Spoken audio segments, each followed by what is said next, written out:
Hey YouTube, I'm just gonna make a quick reaction video here. I'm actually working on a review to the chiptune Nez Poly here, and but that's taking me a little bit. So in order to put something out, I saw that they had this meet the Behringer LM Drum Part 2 video that Behringer put out, and that's kind of a drum machine that I would like to try out. So just clean, fresh reaction to this. I saw the intro video that they made a couple of weeks ago, so I don't know. Let's get into it. See if it looks cool. What's up, everyone? Happy New Year to all you weird and wonderful synth heads out there. Welcome to part 2 of It looks nice. It looks very nice. Drum. And today I'll be taking you through some of the main features and interface of this inspiring drum machine sampler. Coming to you live and direct, straight out of its stereo outs to give you a good idea of its raw capabilities. See, that's what I like about Behringer. They always put First off, let's modular stuff clarify a big in feature everything that a lot of you folks were still asking about in the previous video, and that is the DACs. So each voice has its own variable sample rate DAC for a total of 16. Okay. And they all run at a bit depth of 8 to 12 bit and anywhere in between, giving those wonderfully crunchy yet smooth artifacts that you would get on vintage samplers. So no software emulation here like lots of modern samplers tend to do, and of course software samplers inherently do. This is the real thing. Okay, so let's dive in and go through each section of the LM drum.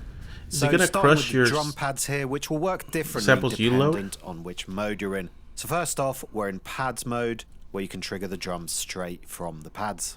And this is the default LM2 kit. So we've got bass drum here with full velocity and lower velocity. Where? Oh. You got 3 velocity pads for the snare. Oh, so they have different pads per velocity. That's interesting.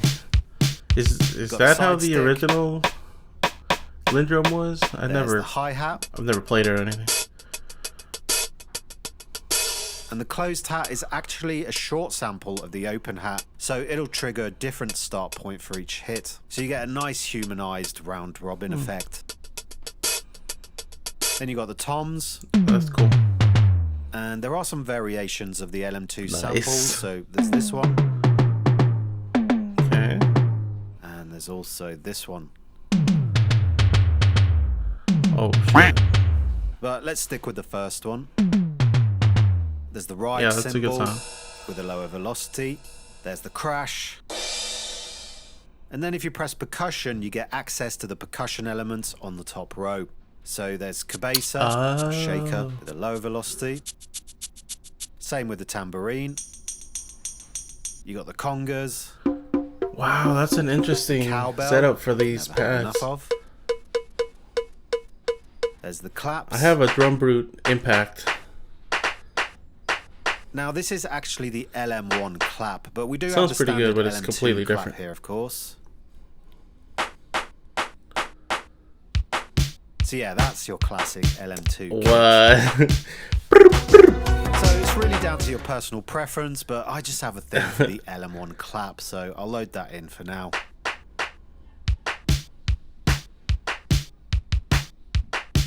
Yo.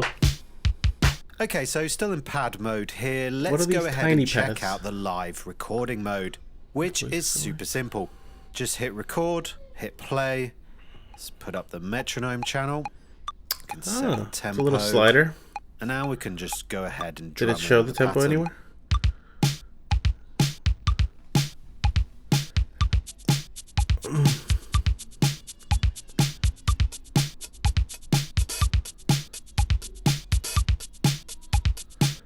Yo, where are we though? I can't see. I'm used to seeing where the pattern's at. You just gotta feel it, I guess.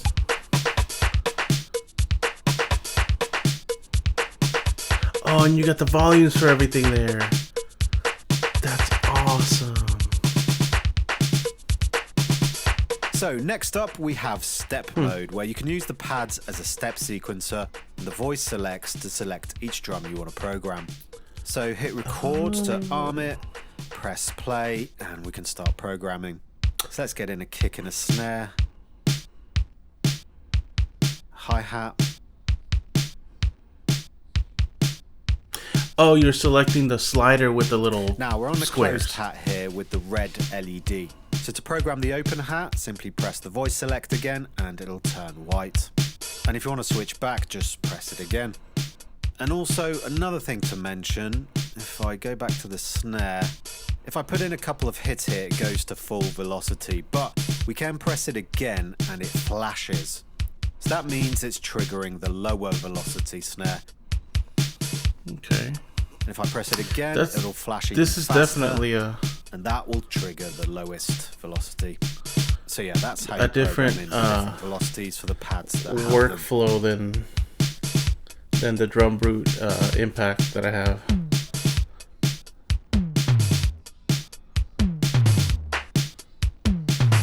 It's a little more limiting, I guess, because the drum brute has knobs that you can use to set the volume and everything. How really, you program step mode.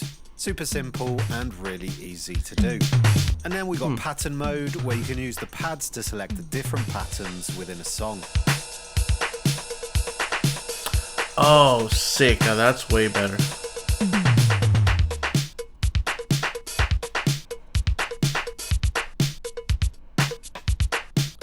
Yeah, dude, because you can see them all right there. And then the same thing again with the song mode. Just use the pads to select the different songs and access a different That's bank sick. of patterns.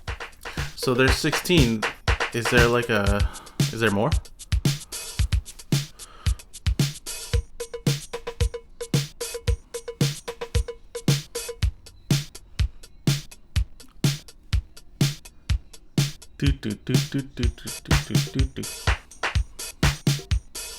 Okay, let's now have a look at the live jam modes.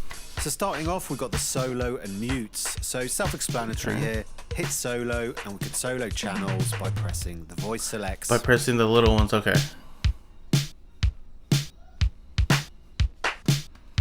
And if you want to clear the solos in one go, instead of having to repress each button, just hit tap and solo and that's then cleared. Okay. And the same thing with the mute, you can mute the channels you want. I'm still hung up on the fact you can't see where the pattern is though. And again, to clear them, But just hit tap and mute. That might be just me used to the Arturia steps. Then there's the step repeats, where you can loop steps with the trigger button. Okay. And you can also configure you the can't step see them if you lengths click using step. the navigators.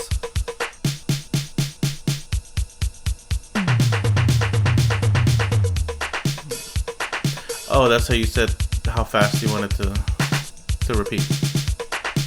Then you got the note repeat, which works exactly the same way, but instead repeats the individually selected drum instead of the whole pattern. Oh, that's cool.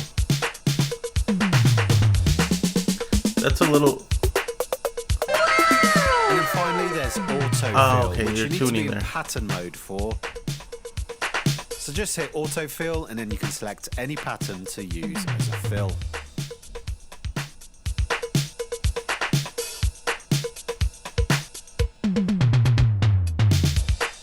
Okay, so next up we've got the cool little retro mixer section here, which is obviously very straightforward, and we can use the faders to mix the drums.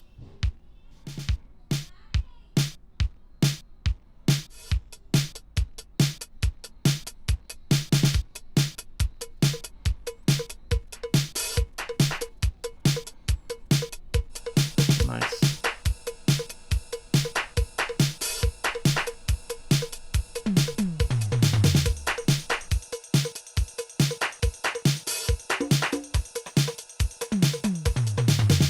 And you also have a panning mixer on top, since of course the LM drum is stereo.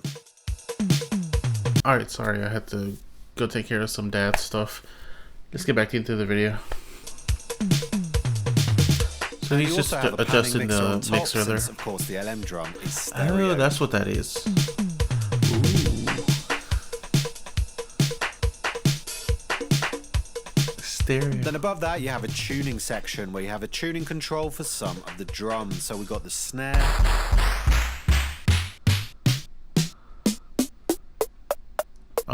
that's sick. there's the toms, there's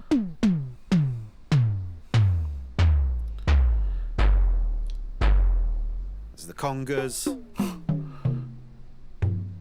That sounds very Finally, natural. So I guess it does have most of the controls on the Arturia Impact. It just has them somewhere else. Okay, next up we have the effect bus with an That sounds analog very wave good. designer and an analog filter with low pass and high pass. So to set it up, it's super easy. Simply press the send button and we can choose which drums we want to send. So I'll just go ahead and select them all.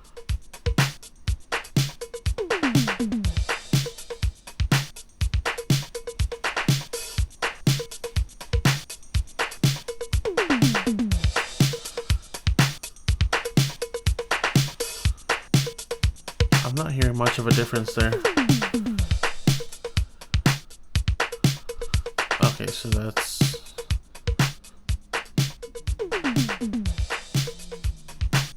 So yeah, I'm just going to extremes here so we can really hear the effect. Then there's the low pass filter, just switch it on. Huh.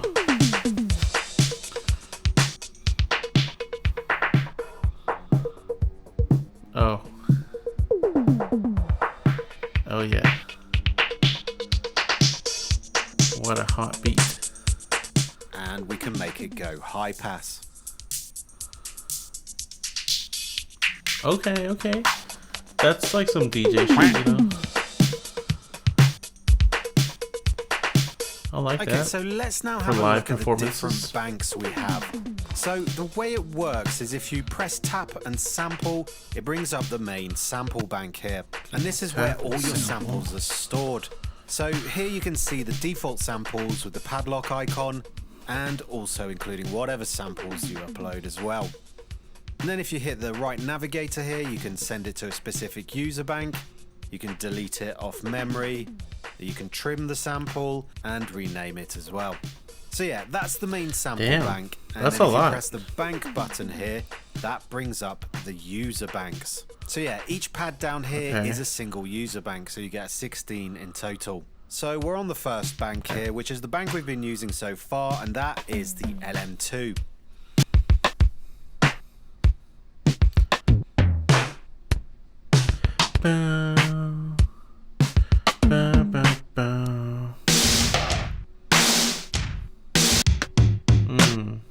And there will also be some more surprise banks to come, so stay tuned for those.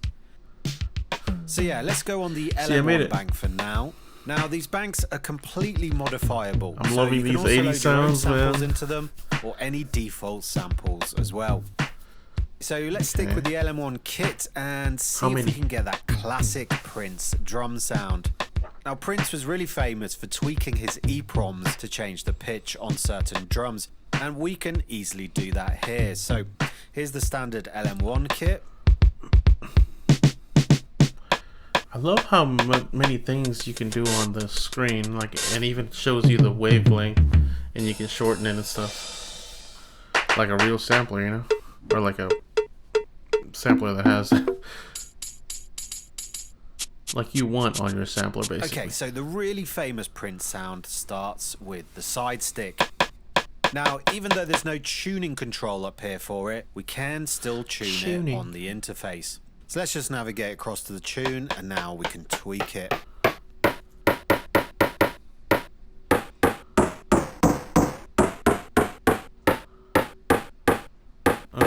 Okay, so the clap. So sounds nothing like Prince there, so we need to tune it. But as we can see, there's no tuning option on the clap. However, we can just say go to the congas, select sample, select the clap.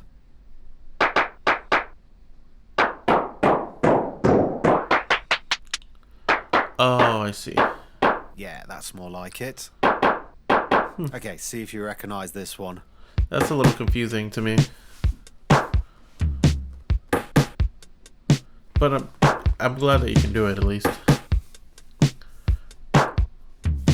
Okay, so next up, let's check out one of the awesome features of the LM drum, and that is the onboard sampling. Because of course, this is way more than just a drum machine, it's also a vintage sampler. And I say vintage because it will give you 8 to 12-bit sampling, something that beat makers from hip-hop to EDM have long craved after.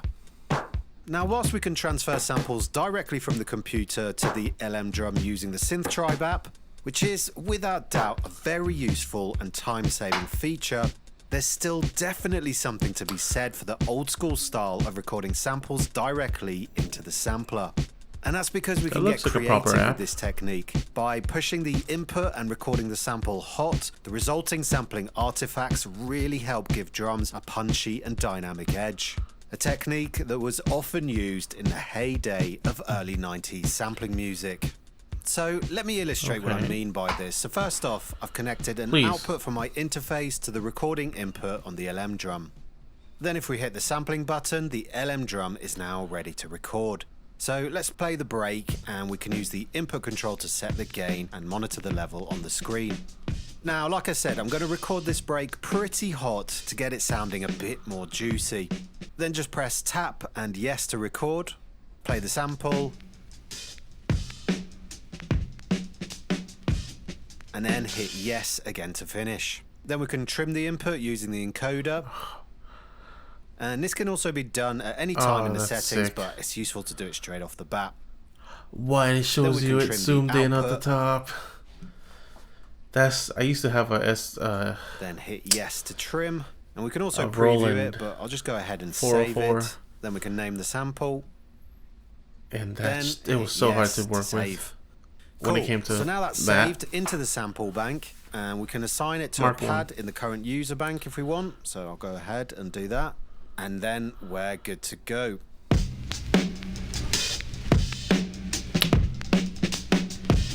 That's a proper sample. So straight off the bat, to me, that just sounds a whole lot more punchy. It's got like a warm, very rounded sound, especially in the lows and the kick drum. So you can load all kinds of shit on here. It's like a for real sampler. Oh man. Like you could use this as like an MPC basically. And those lovely artifacts really come to the surface when you start playing with the pitch. Yo. You can chop and screw some stuff. And then there's all the editing features you'd expect, so you can set the loop and range, we can drum and bass. Oh my god. For trimming or chopping up beats. You've got all the different play modes for looping, one shots and reverse, and there's also a decay envelope. And whilst we're zoomed into the screen, you might have also noticed that there's a built-in distortion module, which is really cool for adding some heftiness and weight to each drum. So let's go ahead and check it out. So you navigate to it with the arrows, navigate through all that with the arrows, and then you have your knob.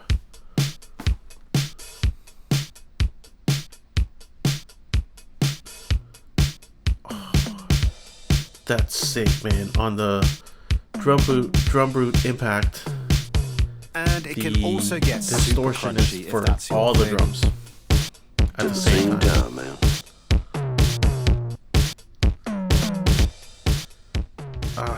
Okay guys, so that is the basic overview of using the LM drum. But there's still a whole bunch more functionality to cover since we've barely scratched the surface here. I mean, there's literally a plethora of other settings and beat potential with this wicked little sampler. That's so Not sick, to mention all those awesome multi-outputs at the back that really give you the ability to personalize your own everything mix. out. But we'll save that for future videos. Make sure to stay tuned for some awesome beats to come. We'll catch you in the next one. That's awesome. Okay. Now, how much is this thing gonna be? Do they have it on what's it called? On Sweetwater?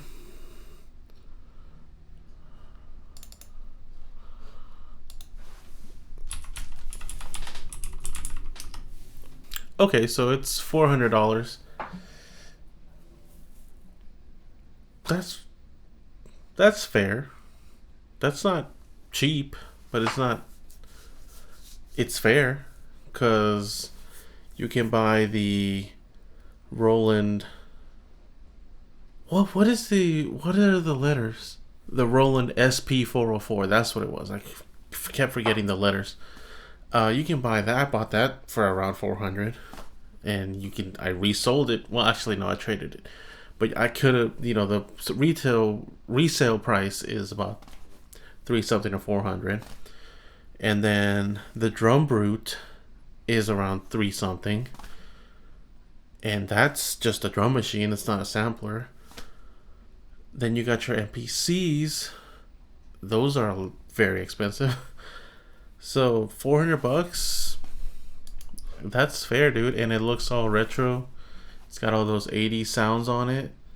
It's got all the semi-modular stuff. And it's got the Lindrum and the other one that's it's like two different drums in one, correct? Or it's, based off of two. So that's badass. I'm sorry. Now, the way you navigate the sequencer and all that, that's a little kind of confusing for me personally, just because I've been using Arturia for sequencers and all that. But shit, once you get used to it, you should be good to go. Alright, cool. I see you, Behringer. Nah, I'm gonna make a video about Behringer hate, because I got kind of a hot take on that one. So thanks for watching. Let me know what y'all think about this in the comments. And I'll be out there and talking with y'all. And be on the lookout for the Les Pauli review. Thanks for watching. Love y'all.